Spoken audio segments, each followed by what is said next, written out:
Salut à tous, aujourd'hui je vous présente une vidéo sur un sujet plus frivole qu'habituellement, puisque le sujet d'aujourd'hui concerne l'origine romano des mots d'argot employés quotidiennement. La plupart de ces mots viennent des quartiers de grands ensembles, puis par l'intermédiaire des représentants de ces espaces furent démocratisés, et cette démocratisation fut à la base de l'usage que nous en faisons aujourd'hui. Pour cette vidéo, je vais m'aider du livre Les mots du bitume d'Aurore Vincetti, linguiste et normalienne en anglais. Je m'aiderai également des dictionnaires d'étymologie disponibles sur internet.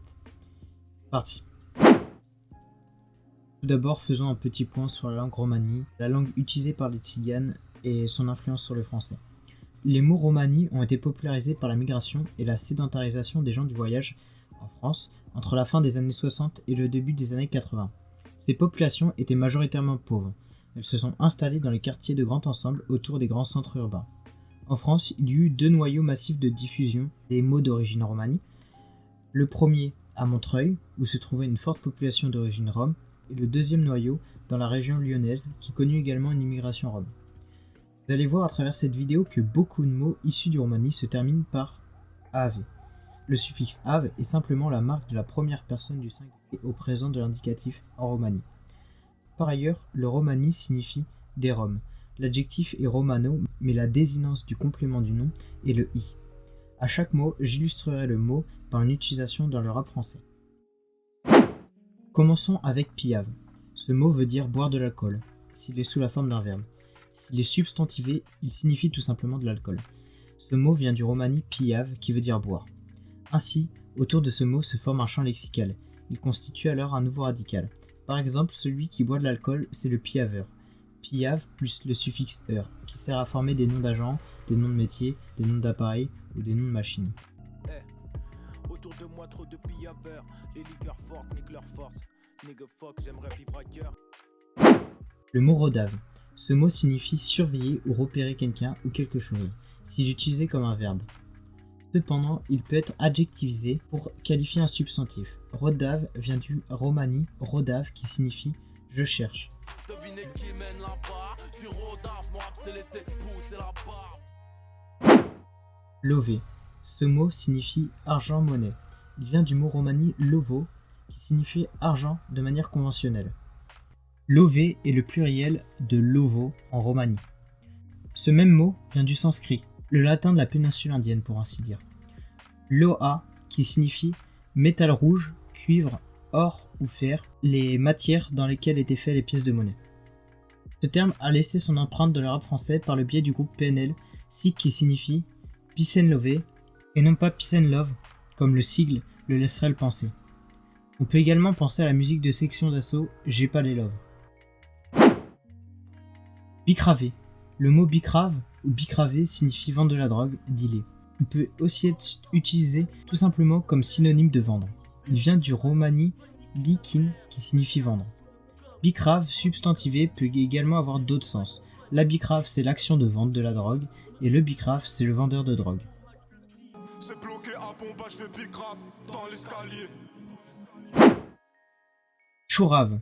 Chourave ou chouravé, si on utilise le suffixe français pour transformer un nom en verbe, c'est un verbe qui signifie voler. Il vient du romani korave, je vole. Il est de la même famille que le verbe chourer qui signifie également voler et qui porte la même origine. Je sais où je gêne et que j'ai des airs de celui qui choure l'oxygène. Nachave. Ce nachave ou ce nachavé signifie partir, s'en aller. Il viendrait du romani nachave, je fuis, je me sauve. J'étais encore un ras-moquette. J'ai dû faire les choses comme un grand et dans un an je me barre au steak. Poucave. Une poucave est une personne qui dénonce, un traître en somme. Poucave peut également être utilisé en tant que verbe. Il vient du mot rome poucave qui signifie j'avoue, je confesse, j'accuse.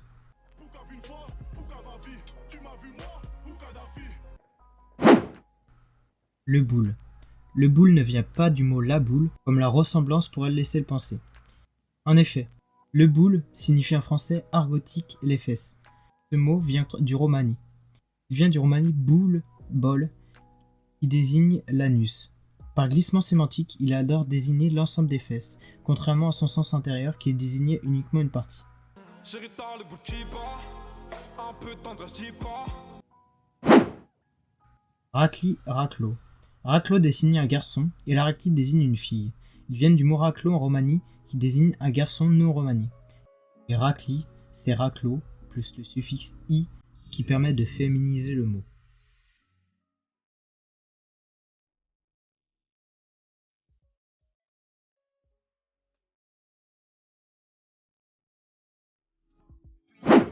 Marave.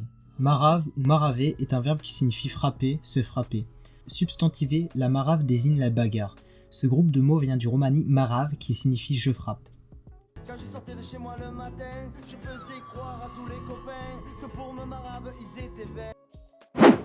Et pour finir, deux mots moins utilisés à l'échelle nationale, mais bien plus dans la région lyonnaise.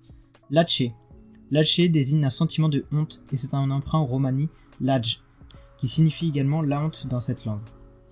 Pélo. Le mot pélo, beaucoup plus utilisé dans la région lyonnaise, désigne une personne de sexe masculin. Vient également du romani pélo qui signifie testicule. Par glissement sémantique, la partie a alors qualifié le tout. Dans l'argot français, puisqu'il s'est popularisé, est capital, comme nous avons pu voir à travers tous ces mots.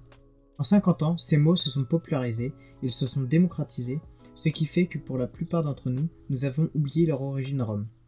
Si cette question vous intéresse, je vous propose deux ouvrages.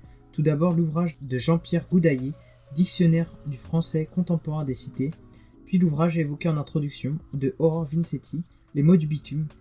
Comme j'ai tendance à vous demander habituellement, n'hésitez pas à me faire un retour sur les points améliorés et à interagir avec la vidéo si celle-ci vous a plu. Je vous souhaite une bonne journée, une bonne soirée ou une bonne nuit et à la prochaine.